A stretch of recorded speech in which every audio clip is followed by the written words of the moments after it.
नमस्कार, मी ज्योतिषशास्त्री आणि वास्तुविशारद धनश्री केळकर. आपल्या यूट्यूब चॅनलवर नेहमीप्रमाणेच तुम्हा सगळ्यांचं अगदी मनापासून स्वागत. 17 मे ते 15 जून 2026 हा अधिक ज्येष्ठ मास आहे. तर या अधिक मासाविषयी संपूर्ण माहिती आज आपण आपल्या व्हिडिओमध्ये करून घेणार आहोत. म्हणजे अधिक मासाबद्दल शास्त्रीय माहिती, पौराणिक कथा, अधिक मासामध्ये काय करावं, म्हणजे कोणते मंत्र, कोणती उपासना, किंवा या अधिक मासामध्ये आपला दिनक्रम कसा असावा, कोणती कृत्य या अधिक मासात करू नये, अपूपदान कधी करावं, दीपदान कसं करावं, या सगळ्याची माहिती आज आपण करून घेणार आहोत. तर सर्वप्रथम अधिक मासाविषयीची शास्त्रीय माहिती आपण करून घेऊया. भारतीय कालगणनेमध्ये 2 प्रकारची वर्ष असतात. एक सौर वर्ष जे सूर्याच्या परिभ्रमणावर आधारित आहे, ते 365 दिवस आणि 6 तासांचं असतं. आणि दुसरं चांद्र वर्ष जे चंद्राच्या कलेवर आधारित आहे, ते 354 दिवसांचं असतं. साहजिकच या 2 वर्षांमध्ये 11 दिवसांचा फरक पडतो.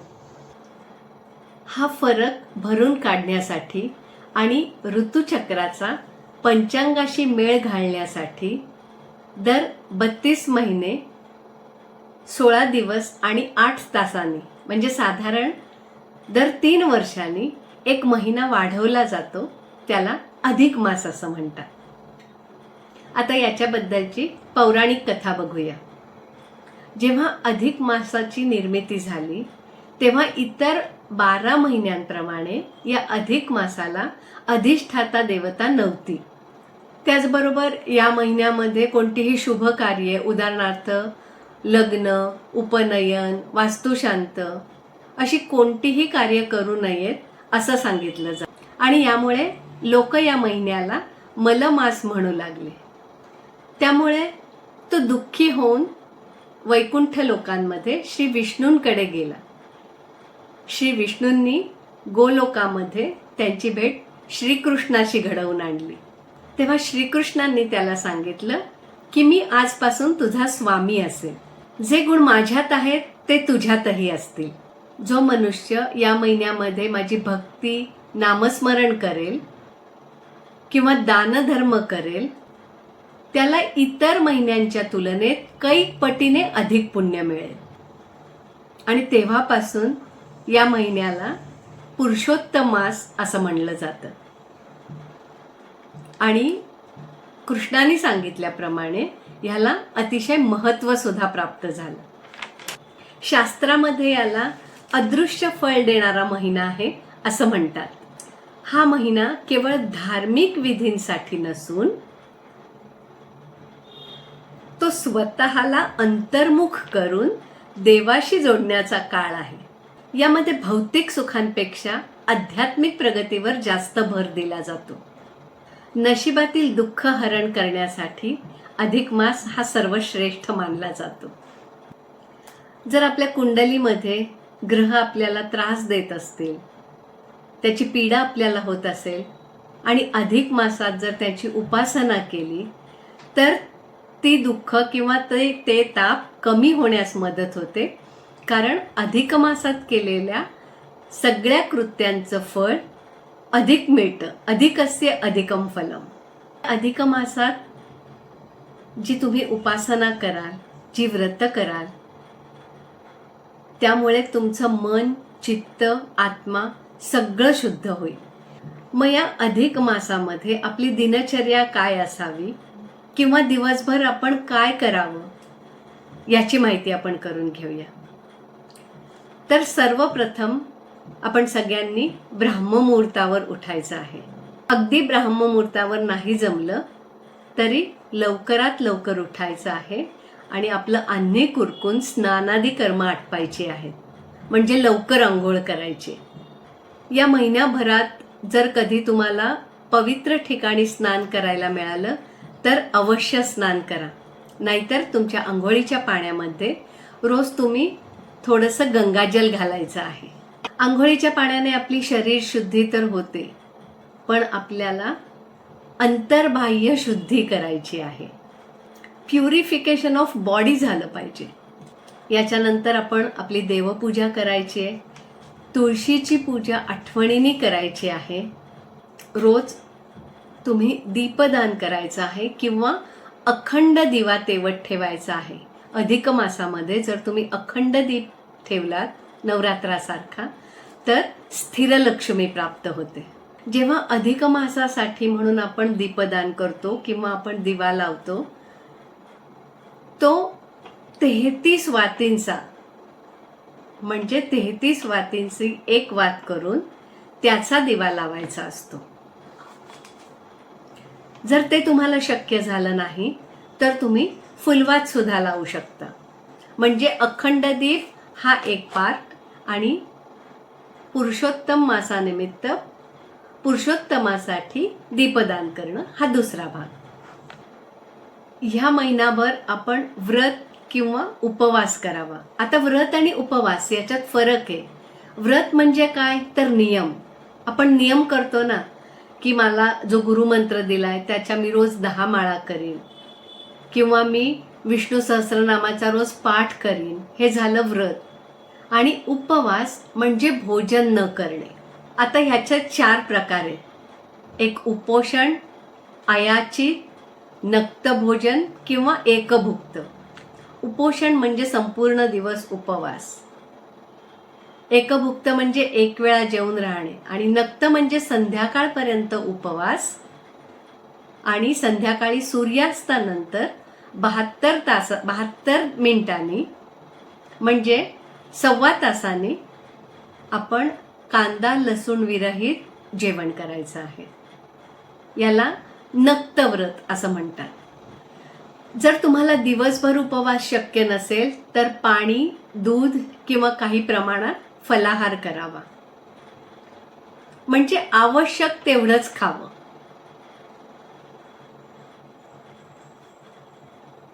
यामुळे काय होतं तर आपली इंद्रिय सुखाची लालसा कमी होते.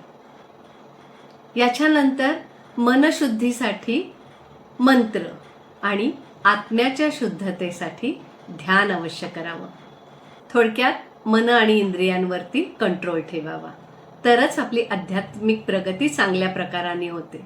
या काळामध्ये परनिंदा करायची नाही. म्हणजे दुसऱ्याची निंदा नाही करायची आणि दुसरं कोणीही आपल्याला कोणाची निंदा करून सांगत असेल तर तेही ऐकायचं नाही. आपण तर नाहीत करायची. बघा, अधिकस्य अधिकम फलम. आपण वाईट वागलो तर त्याची वाईट फळं शतपटीने आपल्याला मिळणार आहेत. दिवसभरात शक्य होईल तितकं जास्तीत जास्त मौन पाळावं. अगदी कमी बोलावं. गरज असेल तेव्हा बोलावं. आणि हेही शक्य नसेल तर किमान जेवताना मौन असावं. रोज तुळशी पूजेबरोबर विष्णू सहस्रनामाचा पाठही अवश्य करावा. या महिन्यातील दोन्ही एकादशींना अनन्यसाधारण महत्त्व आहे. ज्यांना महिनाभर उपवास करणं शक्य नसेल त्यांनी निदान या 2 एकादशीचा उपवास अवश्य करावा. या दिवशी दानधर्म सुद्धा करावा. आता दान म्हणजे दानाचा नुसता दिखावा नको. कधी कधी आपण पैसे खर्च करतो पण या काळात शक्यतो आपला वेळ कोणासाठी द्या. आपला वेळ खर्च करा. दुसऱ्यांना मदत करा आणि त्याच्यासाठी आपला वेळ त्यांना द्या. हे सुद्धा एक प्रकारचं दानच आहे. आणि बाकी म्हणजे अपूपदान, धान्य किंवा पैसे हे दान या काळात आपल्याला शक्य होईल तेवढं करायचंच आहे. जर अधिक मासामध्ये दररोज तांबूल दान केलं म्हणजे विडा तर सौभाग्य प्राप्ती होते. जर अखंड दीप लावला तर स्थिर लक्ष्मी प्राप्त होते. आता मंत्र आणि स्तोत्र म्हणावीत असं सांगितलं. मग कोणते मंत्र करावे तर सर्वप्रथम ओम नमो भगवते वासुदेवाय या मंत्राचा किमान 11 वेळा जप रोज करावा. विष्णू सहस्रनामाचा पाठ एकतरी करावा. यामुळे तुमच्या मनोकामना पूर्ण होतात. जर तुम्हाला भूत, प्रेत, पिशाच्य यापैकी काही बाधा असेल तर ओम नमो नारायणाय हा अष्टाक्षरी मंत्र आहे, याचा जप तुम्ही करायचा आहे. जर तुम्हाला शक्य झालं तर या महिन्यामध्ये तुम्ही विष्णू याग सुद्धा करू शकता. या महिन्यात सत्यनारायण व्रत सुद्धा खूप जण करतात, त्यानेही आपल्या मनोकामना पूर्ण होतात. कोणताही पाठ करताना किंवा मंत्र म्हणताना, विष्णू सहस्रनाम म्हणताना गाईच्या तुपाचा दिवा किंवा तेलाचा दिवा देवासमोर लावावा आणि मग पाठ करावा. कर्जमुक्ती किंवा बंधनमुक्तीसाठी गजेंद्र मोक्ष स्तुती किंवा गजेंद्र मोक्ष कथा वाचावी. श्रीमद भगवद्गीतेमधील 12वा म्हणजे भक्तियोग आणि 15वा म्हणजे पुरुषोत्तम योग हे 2 अध्याय रोज वाचावेत. मंत्र तंत्र भूत प्रेत इत्यादी बाधा असतील तर श्री भगवान नारायण कवच वाचावे. जर तुम्हाला शक्य असेल तर तुम्ही रोज भागवत वाचायचं या महिन्यामध्ये. भागवत कथा अधिक मासामध्ये अत्यंत फलदायी आहे. त्याचप्रमाणे अधिक मासाची पोथी येते, त्या पोथीचा रोज 1 अध्याय तुम्ही वाचावा. पितरांसाठी पितृस्तोत्र तुम्ही वाचू शकता. आणि श्राद्ध कर्म सगळी नाही, पण जी अनअवॉइडेबल आहेत, म्हणजे वर्ष श्राद्ध त्या दिवशी येतंय किंवा मासिक श्राद्ध येतंय तर ते श्राद्ध करायला हरकत नाही. आता काय करावं हे आपण बघितलं, आता काय करू नये हे पाहूया. कोणतंही काम्यव्रत, लग्न, साखरपुडा, गृहप्रवेश, वास्तुशांत, यज्ञोपवीत धारण करणं, घर किंवा वास्तू वाहन खरेदी करणं हे या महिन्यात करू नये. त्याचप्रमाणे अग्निस्थापना, मूर्ती प्रतिष्ठापना, एखाद्या फळाची अपेक्षा धरून केलं जाणारं दान किंवा व्रताची सुरुवात, वेदाध्ययन हे या महिन्यामध्ये करू नये. एकंदरीत काय, एवढे प्रकार सांगितले, याच्यापैकी साधं सोपं किमान लवकर उठून आंघोळ करून आपल्याला जमेल तो मंत्र किंवा ओम नमो भगवते वासुदेवाय या 12 मंत्राचा जप, जमलं तर विष्णू सहस्रनाम, कृष्णाची भक्ती म्हणजे कृष्णाला तुळस वाहणं, अखंड दीप लावणं, शक्य झालं तर 33 वातींचं दीपदान करणं, याच्यापैकी ज्या गोष्टी आपल्याला शक्य होतील त्या नक्की कराव्यात. आधीच सांगितल्याप्रमाणे अधिकस्य अधिकम फलम आपल्याला मिळणारच आहे. आता आपण बघूया या अधिक महिन्यामध्ये जावयाला अपूपदान म्हणजे अनर्शाचं दान करतात. तर ते जावयालाच का करतात आणि अपूपदानच का करतात ते पाहूया. हिंदू धर्मामध्ये जामाता विष्णू स्वरूपः असं म्हणलं जातं, म्हणजे जावई हा विष्णू स्वरूप मानला जातो. अधिक महिन्याला पुरुषोत्तम मास असे म्हणतात आणि याचे स्वामी श्री विष्णू आहेत.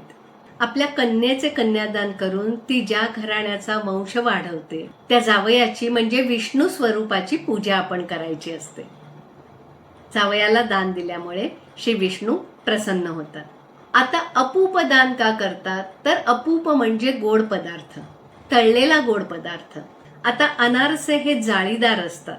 आता पौराणिक कथेनुसार अनारशांना जेवढी छिद्र असतात तितकी वर्ष हे अपूपदान करणाऱ्याला स्वर्गलोकात जागा मिळते आणि त्याचे पितर तृप्त होतात. अधिक मासा चंद्र आणि सूर्य यांच्या गतीमधील फरक भरून काढण्यासाठी निर्माण झालेला आहे. अनारसे तांदूळ जे चंद्राचे प्रतीक आहे आणि गूळ जे सूर्याचे प्रतीक आहे याच्यापासून बनलेला आहे, जे या संतुलनाचे प्रतीक मानलं गेलेलं आहे. आता 33 आकड्याचे महत्त्व काय, तर हा अधिक मास 33 महिन्यांनी येतो साधारण. या महिन्यात आपण 33 कोटी देवांची पूजा करतो, त्याच्यामुळे 33 म्हणजे 33 असे अनरसे दान दिले जातात. आता जावयाला वाण देण्याची शास्त्रोक्त पद्धत काय आहे, तर जावयाला आणि लेकीला सन्मानाने जेवायला आमंत्रित करावे, जावयाचे विष्णू स्वरूप म्हणून पाय धुवून पूजन करावे, तिलक लावावा आणि नवीन वस्त्र द्यावे. एका ताटामध्ये ते कशाचेही चालेल, तांबे, पितळ, चांदी, स्टील किंवा एका कुठल्याही ताटलीत ठेवून त्याच्यावर केळीचं पान ठेवून त्याच्यावर 33 अनारसे म्हणजे अपूप ठेवावेत आणि त्याच्यावर एक निरांजन लावावे. याला दीपदान असं म्हणतात. आणि नंतर संकल्पपूर्वक ते जावयाला दान द्यावे. जर तुम्हाला व्यवस्थित संकल्प म्हणता येत नसेल तर तुम्ही साधासा संकल्प सुद्धा करू शकता. म्हणजे हातात पाणी घेऊन म्हणावं, मम सर्व पाप प्रशमनार्थ श्री पुरुषोत्तम प्रीत्यर्थम अपूपदानं करिष्ये, असं म्हणून पाणी सोडावं आणि ते दान जावयाला द्यावं. हा साधा संकल्प सुद्धा तुम्ही करू शकता. त्याच्यासोबत यथाशक्ती दक्षिणा द्यावी. यामुळे सासर आणि माहेर या दोन्हीमधील संबंध अधिक दृढ होतात आणि धार्मिक दृष्टिकोनातून अक्षय पुण्याची प्राप्ती होते असं म्हणलं जातं. अर्थात हे वाण आपण जावयाला देतो म्हणजे जावयाचं कौतुक आपण करतोच, पण फक्त जावयालाच दान द्यावं असं नाहीये. उलट त्यांच्याबरोबर एखाद्या सत्पात्री ब्राह्मणाला हे दान तुम्ही अवश्य द्या. एखाद्या तिसऱ्या व्यक्तीला दान द्यावं एवढं आपलं मन मोठं असलं पाहिजे. जावयाचं कौतुक आपण करणारच आहोत, त्यामुळे जावयाबरोबरच दुसऱ्या सत्पात्र व्यक्तीला सुद्धा आपल्याला दान करायचं आहे. एकंदरीत या काळात तुम्ही अन्नदान भरपूर करायचं आहे. ब्राह्मण भोजन तुम्ही घालू शकता, दंपती भोजन 33 तुम्ही घालू शकता. शिवाय अधिक महिन्यामध्ये कांस्यपात्र, मोती, शंख, धनधान्य, चांदी असे बरीच प्रकारची दानं आपण करू शकतो. बऱ्याच ठिकाणी पाणपोया सुद्धा उभारल्या जातात. थोडक्यात दान देणं म्हणजे काय, तर मनपूर्वक काहीतरी दान करणं आणि त्याच्यामुळेच प्युरिफिकेशन ऑफ वेल्थ होतं. मंत्र किंवा साधना केल्यामुळे, उपासना केल्यामुळे प्युरिफिकेशन ऑफ माइंड होतं.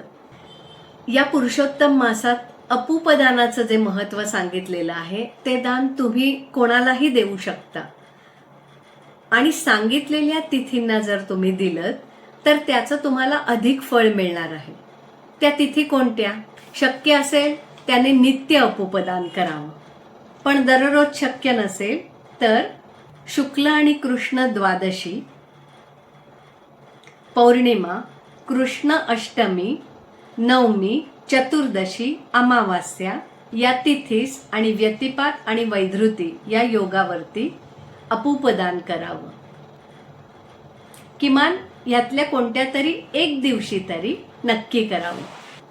तर या पुरुषोत्तम मासामध्ये आपण सगळेजण श्री पुरुषोत्तमाची म्हणजे श्रीकृष्णाची, विष्णूची पूजा करूया. मनोभावे एखादं व्रत किंवा संकल्प करूया. जमेल तेवढा ओम नमो भगवते वासुदेवाय या 12 मंत्राचा जप करूया.